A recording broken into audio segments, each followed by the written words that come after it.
Welcome to Ladies Who Question. This is the holiday, well, let's say holiday-ish edition, because we're going to talk about a variety of things, right? Right, and we're kicking off the holidays. Yes, we are. And I don't know how your Thanksgiving was, but mine was absolutely delightful.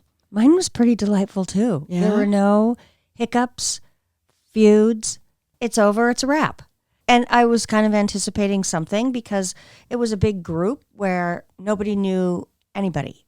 Oh, maybe that's why. Yeah, and everybody blended quite well. Wow. As we kick off the holiday season with Thanksgiving morning, my favorite thing is... I don't know. The parade. Oh, the parade. Oh, the Macy's? Yes. Yeah. It's on my bucket list. I've never been. I wanted to go so bad. It would be fun. Have you been? No. Oh. Not the Macy's Well, one. I'd like to go and be in a hotel room that sits right above. Oh, yeah. And be watching it that way versus standing out in the cold and watching those dancers with no clothes and yeah, I don't know how they did that because it looked rainy. I think it was raining. Yeah. But it would be fun to be at a level where the balloons would float by your window. Right. Now, remember Oppenheimer? Remember The that balloons? scene in Oppenheimer? No. When they're at the apartment building in New York and the balloons are going by. Oh, I do. And I thought that was done so well. That's right. That was towards the end of the movie, right? I think he came home and he was trying to get his family back together. And, oh, right. I do remember that. And that it was Thanksgiving. And I'm like, oh my God, the parade's going on right outside their apartment. Okay. Well, Yeah. Thanksgiving goals. Put it on your list. Yeah, that's one of mine. So when we get into the holiday season and people start talking about the holidays, what's your first thing that comes to your mind when we say holidays? Candy. Oh, okay. Well, that's, Yeah. I'm like a Labrador with food and with candy, So, I mean, lights. For me, it's all about lights, lighting. Yeah. Okay. And these are all positive things. Oh, well, yeah. Well, you could think positive, negative. Oh, well, there's plenty to, bemoan. I mean, I've had some pretty weird holidays growing up. I mean, I was going back and forth between my, two different sets of parents, but my mom and then my dad and stepmom. So that was always awkward. But my favorite memory, if I may, you would indulge me. Yep. When our father would pick us up from wherever we were living with our mom, and he would drive us back here to Lake Bluff. Okay. It was, this is just the best memory. It's the best Christmas memory I have. Okay. We would come underneath the viaduct here, where the train, the Chicago Northwestern or whatever, go underneath, come up, and you know how the incline, and you come around, and there's the village green, and there would be the gazebo. I don't even know if there was a gazebo when I was little. No, when I was little, there wasn't a gazebo, but there was a nativity scene. Oh. The beautiful creche scene, and it would be spotlighted. And everything felt really calm and really lovely. And most often times, because that was when we used to get snow regularly, right. there would be a light Christmas snow falling, like that pretty kind. And we had all those gas, the beautiful old-fashioned gas light fixtures, which we have now, which have been converted to electricity. And not quite the same warmth, but and it was just enough light and just cozy and quaint. Christmas felt like it should be, and that was how we would start our Christmas Eve. Oh, that's so sweet. Yeah, and sometimes we'd walk around downtown, which was not like how it is now. Not quite as populated and not as busy. And we would do that, and we'd just go back to his house, and that would be our Christmas Eve, and then he'd take us back home later on that night. Oh, wow. But it was beautiful. But just coming underneath, that feeling of coming underneath the viaduct and coming up and then seeing the decorated Christmas tree and the creche scene. It was beautiful. Oh. Yeah. So that's mine. Candy, lights, and Village Green, Lake Bluff. Oh, that's so cool. The way it used to be. Well, what I think about, I grew up in California, so we never had snow. Right. And I'll never forget always coming home from school and my grandparents just rolling up to celebrate the holiday with us. And that would be so much fun. They'd have all these presents and we'd be unloading them and putting them under the tree. And I was always so excited to see them. And I had never been surprised at Christmas before in terms of gifts. They kind of, what do you want for Christmas? Pick out a sweater or whatever. Well, one year I was so surprised, and it just caught me so off guard. We hid a ladder for my dad at the neighbor's house for a present for him. Yeah. It's kind of a dumb present. And I opened up a couple of presents, and I was kind of a brat, and I'm like, okay, whatever. And I'm like, oh, this Christmas kind of sucked, but whatever. And they go, come on, Holly, we're going to go to the neighbors. You know, your dad's present. Wink, wink. I'm like, I don't want to go. Your dad's present. The ladder was hiding at the neighbors. And we went there. We didn't bring it over. We went to their house. A ladder? Yeah, I know. It was weird.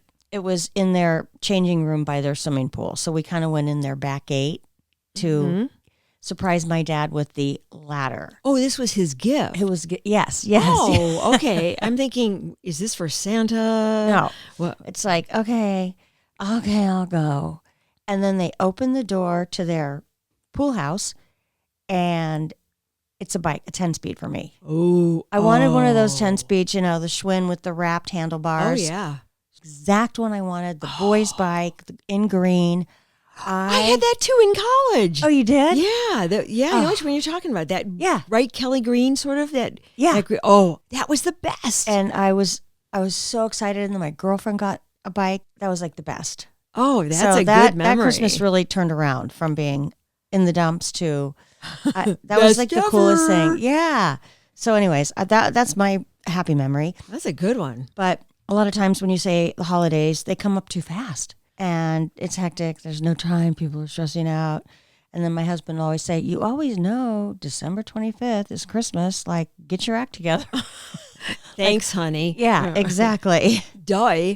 Whole present thing. Who do you give? Who do you not give? And well, I stress out about that because I'm just not a great gift giver. I'm just not. I disagree. You're really? I think you're very thoughtful about it. And I hope so. That's the hard part is like, when you get older, you don't just want to give whatever. Like, No. okay, I'll get a candle again for the 20th time. Candle. Oh, yeah. Here's a candle. Oh, yeah. Thank you. And now candles are really bad anyways. Well, unless they're soy. Yeah. Right? So I kind of shied away from candles because or of beeswax. Right. They have to be all natural with because they put off some fumes I'm sure that we'll die from. Just one more thing that kill us. Okay. Exactly. Merry Christmas. Here's your death candle. Gift exchanges. Oh, yeah. Where it's like, buy something $20 and under. Well, first of all, there isn't anything for $20 and under. Yeah. Basically. Well, it just ends up giving someone some crappy thing, and then you get some crappy thing. And you just re-gift it or throw it away. Yeah. I like when they say bring something that you definitely don't want, that you hate, like that's a real white elephant, and then you give it away. I love that. Like, awesome. Just find something in your house. That's right. I hated this anyway, and I want to get rid of it. Oh, that's so funny. Yeah. Tree, fake or real? Oh, well, that's, yeah. I mean, I'm a real tree girl. You do? Oh, yeah. Do you buy a real tree? Well, I haven't lately, but when I used to buy a tree all the time, I would always get real because I like the scent. I know. I was a real girl for ages, and I gave in probably 5 years ago because I couldn't do it anymore with the lights. Oh, they just killed my fingers. Mm-hmm. We do have an artificial tree, and this year we bought these little, they look like little sticks, like chalk, and you hang them on the tree, and they have a scent. Oh, I've seen those. Yeah. I still can't smell it, and I didn't want to spray all this stuff in the air that smells like pine tree. No. Now I'm thinking, oh, that's probably terrible. But and the sticks will probably kill you too. Yeah, exactly. But we hung them around. I can't smell it. Tom can. So we kind of talked about, the whole fiasco of Christmas and gift wrapping and fake or real, cards or no cards. You mean, do I send out Christmas? I used to send out a Christmas card with Harvey and me, every year. And so in the last... Roof, the dog. Yeah, Harvey the Wonder Dog. Yeah. And ever since he passed, I just felt like, what am I going to send out? A card of Harvey and my dog? Right. My deceased dog? So, no. But next year for sure, I'll go to the shelter and find some kind of doggy, or I'll find some rescue doggy, and I'm for sure. And then next year, you'll see me and all right, whoever. Oh, that's sweet. Yeah. How about you? No cards. No cards. I did cards for years when my kids were young. We'd send a photo. Yeah. And I'm like, I'm not going to send adult photos. And No, I don't have it in me. Yeah, when you probably just get some stopped. grandkids, that's when you'll do it. I've noticed that when people they That- pick the tradition back up when they start to get makes sense. grandkids. Yeah. Yeah. You And know. then I would definitely do that. Yeah. The letters with the cards. Oh, I have some relatives who do those. And fortunately, they're quite good with their writing skills and their communication skills. And so they're kind of fun to read. But even the ones that are awkward and stupid and that I get from whoever, I still love reading them because they're stupid and awkward and silly. They are. And it's just kind of funny. You just kind of go, okay, that was that person's ear. I kind of knew most of it, but what I didn't know, all right. They put it in writing. Yeah. I enjoy those too. I mean, Yeah. I kind of think they're funny. If someone's going to take the time to do that, I'm going to enjoy it. Right. Right. And you get the whole scoop on their entire family. Right. And you're up to speed. Well, what they want to tell you. Oh, that's right. Yeah. Yeah. There's some things that are better left unwritten about. You're right. So anyways, we're just kicking off the holiday season. We'd love to hear about your thoughts on the holiday and your yays or nays. And we'll move right along. Okay. Well, there's been a lot of pop culture and a lot of news on two particular stories. Oh, which one do you want to dive into first? We'll go to the Menendez brothers. Oh, okay. You know all about that. That is something I have not followed since the story broke back in, the 90s?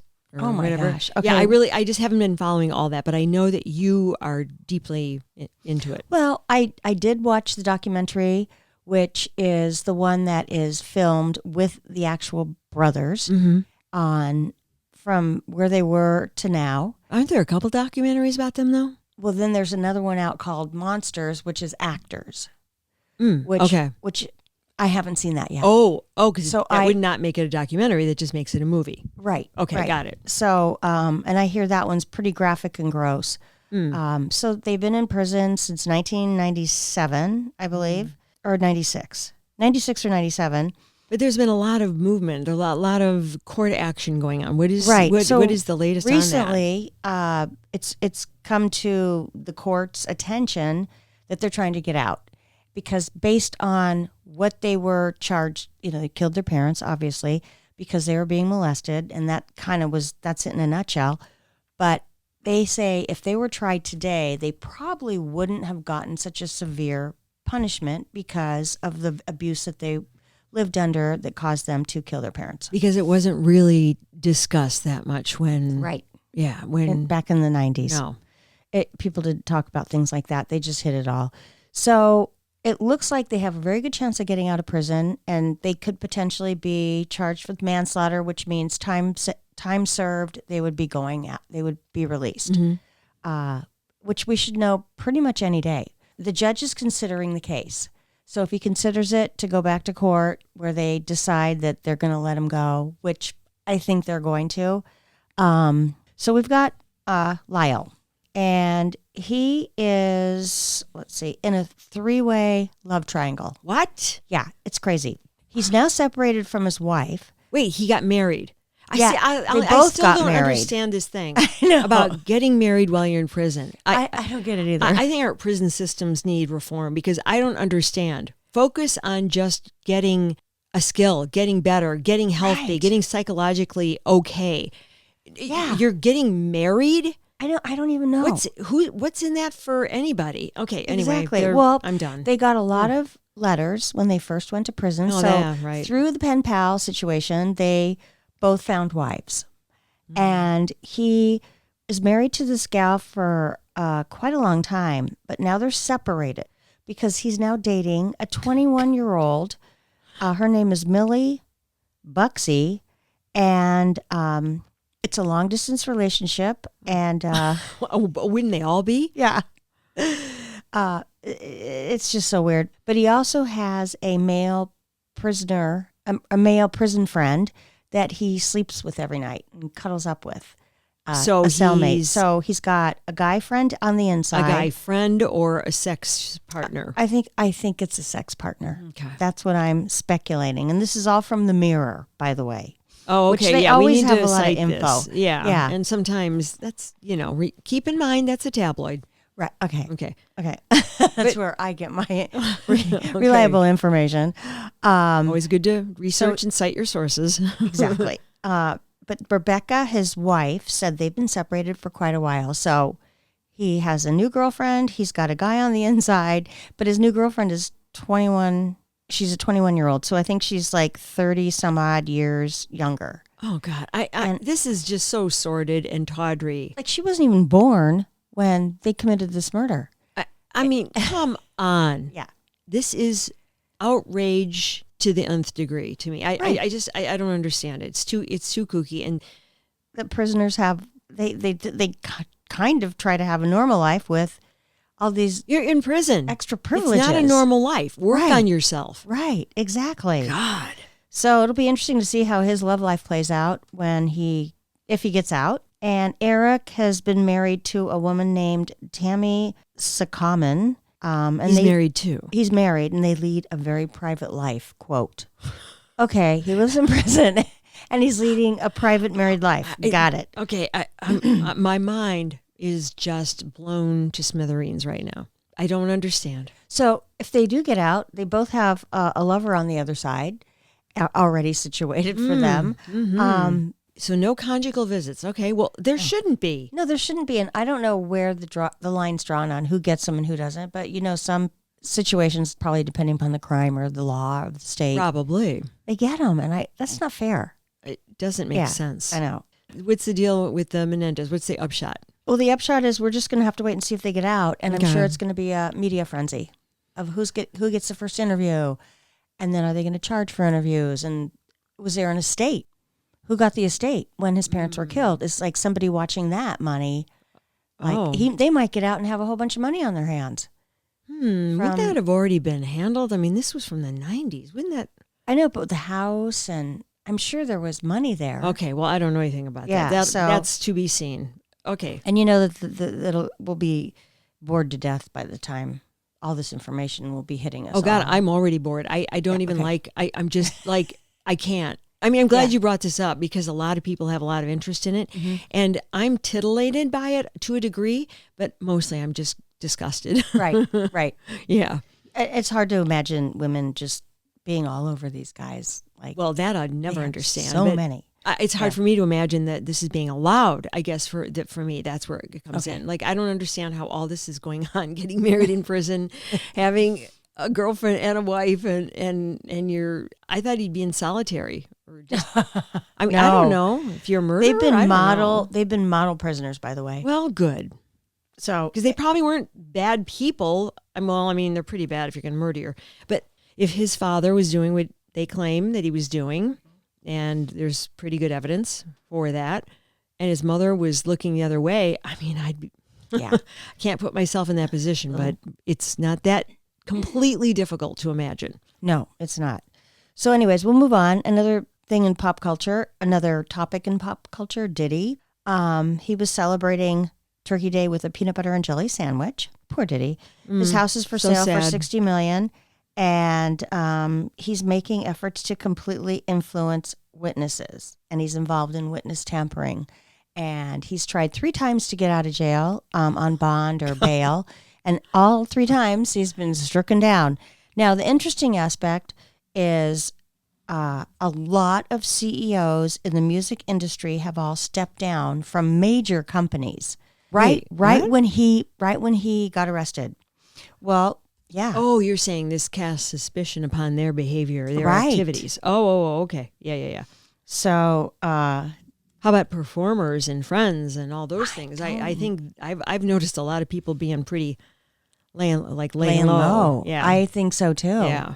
Because obviously there's a list, or and lists, you just look back at photographs that they keep showing. Oh, look at Diddy with so and so and this person and that person. Yeah, but I would hate to be guilty by association just because I went to somebody's party. Because there are a lot of parties that maybe I've gone to, and knowing me, of course, I left at 9, p.m. or 8:30 or whatever, or I just was like, I'm out of here. Or if I didn't like the cast and crew, I'd be like, nah. Yeah. But then again, there's a picture, or there's someone saying, "Oh, she was there." So you need concrete evidence. You really do. And I think there is a lot of evidence on some things that were taken by the FBI. Oh, yeah, his and house there's was lots raided. of videos. Lots of videos. We And keep a hearing lot of about the photos. freak-offs and Oh, that's disgusting. underage and who knows what was going on. But there's some big names out there. Well, the underage thing, I have to say, I hope they just take this to the hilt, because if there's anything like that going on, No, it's, not good. And I don't know if he is being watched for suicide or protected, if there's a hit on him. People can get hits made in jail. I think we know that. Well, yeah. Jeffrey Epstein? Yeah, he didn't just mysteriously pass away. But anyways, so there's a lot going on in that.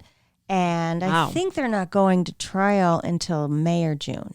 For Diddy. Mm-hmm. Yeah. Okay. Yeah, it's a ways. So he'll be sitting in there. In the meantime, he's trying to influence and from the scare inside. off. Yeah. Yeah. Mm-hmm. Wow, that's going to work against him. Oh, yeah. And they already have proof of it. So another thing to do, big guy. Wow. Big guy who's now a little guy. Is there anybody in the news, celeb news, that is nice? Do we have? We got two back to back. I know. Well, the thing, no, I don't have any nice news. Oh, so far. Weren't we going to talk about Golden Bachelorette and Golden Bachelor? Yeah, we are. We can bounce to that topic. Yeah, that's like very pop culture. Well, there's just been some recent discussion. I mean, I don't go looking for it, but it probably comes up in my algorithm because we were watching for those things when we were covering the Golden Bachelor and then the Golden Bachelorette, and we were, doing the breakdowns in season 4 and 2. Mm-hmm. And I have noticed that there's quite a bit of talk about Joan and people not caring for Joan or thinking quite so much of her as they were before, because they're saying not only did she go on the hunt, it was only about 1.5 years after her husband died. We thought for some reason, didn't we? Yes. No. And there had been quite a bit of strife with regard to money issues because her husband was being prosecuted for fraud. Did you see that story? That you didn't see that part of that story? I saw the story, but I don't see that. Yeah, he was in a lot of trouble for business fraud. What? And so they were in a lot of money trouble. And so now, and this could be idle gossip or just speculation or people just saying, she went for the guy who probably has the most dough, Chalk. Yes. Yeah. Obviously. Yeah. And I mean, out of all those guys, I'm pretty sure he's the most well-heeled. But also the fact that she jumped into it so fast, she was probably in dire straits since her family was having extreme financial woes because her husband, as even before he was starting to get sick, but then even as he died or was dying, was being prosecuted for business fraud. You're absolutely right. Yeah. He was awaiting sentencing after pleading guilty to multiple charges. Yep. Fraud, conspiracy to commit wire fraud, tax fraud, and mail fraud. Yeah, pretty big stuff. So there's a lot of talk about how, she jumped because she dug in deep. It was about survival, I guess, for her. Yeah, because it looked like she lived a pretty nice lifestyle. Before. Yeah. Well, I mean, when you're stealing, I guess you can subsidize a lot of niceties for your lifestyle. So that's what her husband was doing, which is, I don't know his story. I don't know. This is a hot new story. I'm just noticing it. I sent that to you, I think earlier in the week, but we were all so busy with our holiday stuff. Oh, yeah. It kind of popped up and I went, whoa, what? Yeah.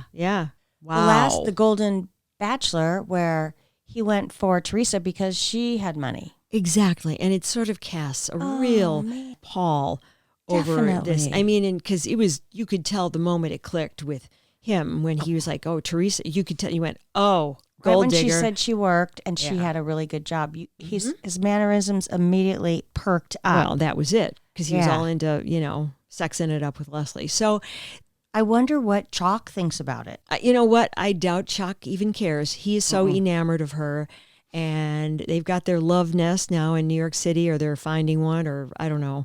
And so I think Chalk just wanted somebody, and he wanted her, and I bet he just doesn't give a rat's ass, or he's like, oh, well, that was your husband, not you. Who knows? And it probably was. Maybe she wasn't involved in the business, but she to wait 1.5 years and then to be crying constantly about him. Right. Well, yeah, you didn't wait long enough really to grieve, I would say. You didn't wait very long either. So I don't know. it gave a perspective that I had not entertained about Joan. No, absolutely. And I just, wow. And how she talked about him endlessly. Endlessly about the greatest guy in the world. And then you read that he's a thief or he's committed these crimes. Yep. Oh my gosh. Did she think it wasn't going to get out there? And then, and then it gets out there after the fact. So obviously their vetting, as we've discussed before, sucks. Oh, yeah. Yeah. They've had two other guys on the Golden Bachelorette that had restraining orders. Well, Guy and Gil. Mm-hmm. Guy and Gil. The Golden Bachelorette. Yeah. And then on the Golden Bachelor, he was a fraud. Forgot his name already. Turdner. Just don't Gary even say Turdner. it. Yeah. Okay. Blech. So, and now they're talking about they might not even go forward with either show because... And that was sort of the crux of the article was, I don't know, is this run its course? I mean, because...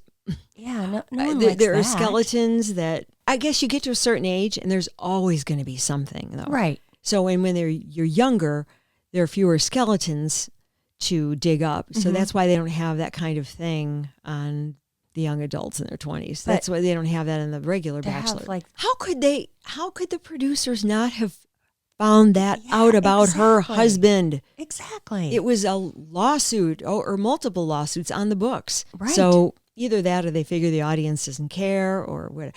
Honestly, I'm done with those two. I'm done with Joan and Chuck. These are phonies. Yeah, and I don't know if going forward, we're certainly not going to cover Golden Bachelor or Bachelorette going forward if they do have it the way we did. I'm not devoting a whole time. Because it's all a facade. Yeah. We're going to put it in that little tiny 5-minute snippet. Oh, did you read about, blah, blah, blah. And then we'll go on to something that means something. Right. You know, like our other heavy topics. Like plastics. We can go to plastics. Well, I would love to talk about, what do you have information plastics on are that? the talk of the day. Really? Well, don't you think that now in my life, yeah. But no, I'm finding it more in regular conversation. So really? Like, plastics. Well. So all my haranguing has finally created awareness in the universe? It has. People are gutting their kitchens and they're throwing out all their plastics and their Teflon. They're nonstick. Well, everybody's known about that for a long time. And all the plastic cutting boards, and which I'm thinking about throwing away, which I should. Yeah, I think we're going to do a transition. And we do have a lot of cooking. We have some cooking things that, pots and pans that are good. They're stick. But then we have a few nonstick. They say that's really bad too. Nonstick ones? If it's like what, enamel is okay, isn't it? Well, I don't know, like a Teflon thing. Well, Teflon, that's different. I don't know if ours. Well, Teflon is a nonstick. That was the original nonstick, and that's from 3M, and that's been known for decades to be really bad. If you get any kind of nick in there, bad you go. Chemicals are released. Yeah, that's been known for quite some time. I'm sorry you've been using any of those. Well, no, I don't even know if it's Teflon. I just... Okay, well, there are other I know nonstick that brand coatings, is gone. Well, this is a tiny bit of good news. I mean, stainless steel is best, or and I have some really good stainless cast iron. Steel. Yeah, we have cast iron too. Yeah, but it's so damn hard to clean. Well, you're supposed to just season it. I don't know, and not I don't use cook, any soap. No, never. I made that mistake once. my ex-husband's grandma up in Idaho. I went up there and I thought, I'm going to help her. You know, I didn't know anything about cleaning. I mean, really. Well, I knew about cleaning because I cleaned plenty growing up. You know, but I went up there and she was gone doing something. I don't know, feeding the cows. I don't know what she was doing. It was up this farm in Idaho. It was beautiful. Cute. And she comes back. She goes, "What happened to my pans? My cast iron pans?" And I had scrubbed the bejesus out of these going, I said, "I cleaned them for you." Oh. And she just about, honestly, her false teeth just about fell out. Oh my gosh. She's like, "You don't ever." And she was kind of a real tough grandma. Oh. And I think it took all that she had. And my husband steps in. He's like, "Lisa didn't know. I didn't know she was doing that." And he didn't know either. But and he practically, I think she wanted to strike me. Oh boy.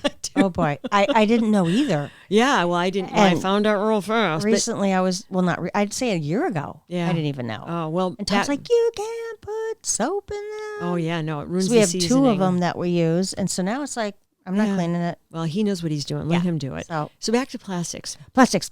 According to Al Jazeera, Kenya has a small solution to a big problem, plastics. They are breeding these mealworms that eat plastic, and that's how they live. And I saw them. I saw them actually in this article in this and they like ingest fish tank. it? And they love it. So I don't know how bad that could be. Yeah, the going mealworms forward, but they can. That's a way of disposing. But you got to get a lot of mealworms to eat all the plastic that this world but has. they could unleash them like on some of those. That's But oh boy, then the mealworms become toxic, or maybe it's somehow that's it breaks what I was it down. thinking. Who knows? Maybe their system breaks it down. Yeah, it's plastic eating mealworms. Well, it's a start. I don't care. I mean, people are starting to try to figure out what to do with this plastic and how we can dispose of it in a non-toxic way. So if anybody has any great ideas, bring it on. Because I have one. I mean, we have a place here. We have a new right here in Lake Bluff, and this is just local. Sorry, we have a new bin for just the stuff that's difficult to recycle. Like, those black pans or black containers with the white or the clear lids that you get from, people, I'm not even ordering more food than I know that I'm going to eat at a restaurant anymore, because I don't want to take it home if they're not sending me home in a bamboo or a paper kind of like a little paper take home container. Yeah, I'm not doing it. So those I found out we can recycle here in Lake Bluff. They have a special new recycle area for just those. Oh, that's the difficult plastics. So strides are being made. Yay. Yeah. And I just thought of another idea. And also those horrible black plastic serving spoons. There was just in the news last week. Yeah. They are made out of recycled electronic parts, which means there could be heavy metals and things. So don't use those. Bring those to your safe recycle place in your community, wherever you are. Stuff like that jazzes me. Because there are solutions to our problems. Well, you know how you bring you're supposed to. It's better to bring like your recyclable bags and you grocery shop with them, like a cloth bag. That's all I ever use. It's kind of like bringing your small glass container in your purse when you go to a restaurant. Oh, like, here for leftovers. I mean, it just makes sense. How many people have those like glass a mason containers? jar? Right, like a mason jar or just a little. It's not Tupperware, but it's glass and it has a lid. That's a good idea. And then you're like, you're going to have leftovers. You don't want to waste another plastic and just item. Scoop it into your. Yeah. I'll bet they already do that in Scandinavia. I'm sure they do. I was just thinking of Europe. Yep. Because they're so resourceful and they think of things pretty quick on the environment. You know what else? I heard this advertised on, do you listen to Julia Louis-Dreyfus's? I don't. Oh, gosh, she has a great podcast. But anyway, she advertises this thing called Mill, M-I-L-L, and it's quite costly. Okay, so hashtag Mill here. I mean, we're not getting paid anything for this, but this just occurred to me. It's a countertop composter. Okay. Now, it's like $900. Ooh. Okay, but you can put meat and bones and everything in. It grinds it down. At the end, you get compost you can use for your garden, or you can give it to a service that will sell it or give it away or do whatever. I mean, I don't have $900 to get that, and frankly, I don't cook enough for that to matter. But this is an amazing thing. I looked it up online and I went, oh my gosh, if this didn't have such a price tag that for me is so crazy, I would get this in a heartbeat, even though I don't have a lot of counter space. But anyway. I bet they'll be coming down in price because, it's like computers, it's like TVs, whatever. Yeah. They start off with this great thing and they get next thing a couple of years later, somebody's making it for half the price and it's an everyday on everybody's counter. Well, here's what would be so cool though. If every restaurant had one of these and they scraped the extra food into the mills and then the compost, then you would have a service to come pick up all the compost. I mean, it takes a while to break it down, but it does it. I could see that being a law. In some states, not for personal use, but for restaurant use. Yeah, and they can't even get the recycling thing straight for that. So, but anyway. Well, it's a great idea. It is a great idea. And if you do have a lot of money to spend on a Christmas present, that's a great gift. Oh, I just love that. The mill. Mill. That makes sense. Mill or the mill. I think it's just called Mill. Like Mill.com. Yeah. Anyway. Okay, that's a great idea. Okay, 2 plugs there for 2 things that matter, at least to me. So anyway, what were you saying? I'm sorry. I kind of took you because I went on my flight of fancy. We were just talking about the mealworms, and it led to compost. Compost. I like that. Mealworms to compost. That's a happy note. We could even end on that, unless you have something like something fun. Light thing I'd like to say is acts of kindness during the holiday season. Oh, let's end on this. This is lovely. I just think it's so important to remember it is the holiday season. You don't know anybody's backstory when you run into them. So just remember, kindness is free, and it makes you feel good when you do something nice for a stranger. All you have to do is smile or open a door. Right. It's huge, and it does grow exponentially. It does. People remember. They get a little warm feeling, and then maybe they pass that warm feeling on. Play it forward. Yeah, isn't it pay it forward? Is it pay or play? I thought it was pay it forward. Okay, pay it forward. I know you always say play it forward. It is pay it forward. I am terrible at remembering things, but it's okay. It's not a big deal. Okay, I love that. That is such a good holiday, everyday world reminder. Right. Simple acts of kindness. Pay it forward and enjoy the holiday season. Don't let yourself get stressed out. Comes around every year. Just calm down. Yeah, and maybe next week we'll talk about ways to de-stress and ways to, let go or... Booze. No, I'm just kidding. Oh, yeah. Yeah. Anyway, that's it. So thank you all for listening. And if you want to send us any de-stress ideas, how you handle things, that'd be great. You can just send them to, put them on our Instagram page. That would be great. That'd be awesome. That's the one we monitor the most. And happy holidays. Happy holidays. All right, bye. Bye. Thanks, Harvey. Ladies Who Question is executive produced and edited by me, Lisa Dominique, and also executive produced by Holly Caulfield. Holly also does most of our research, and Claire Caulfield is in charge of technical assistance and social media. Music, My Lionheart. Sketch music by Florian Manx and Matthew Anderson. Thanks for listening. Please subscribe, follow, rate, and review Ladies Who Question on Apple Podcasts or wherever you get your podcasts. Send your thoughts to ladieswhoquestion@gmail.com. Follow us on Facebook, YouTube, Instagram, Threads, and our website, ladieswhoquestion.com. All content discussed on Ladies Who Question are the opinions of Lisa Dominique and Holly Caulfield and should not be construed as advice of any kind. By listening to this podcast, you agree not to use this podcast as advice of any personal or medical issue for yourself or others. This disclaimer also applies to guests or contributors to the podcast.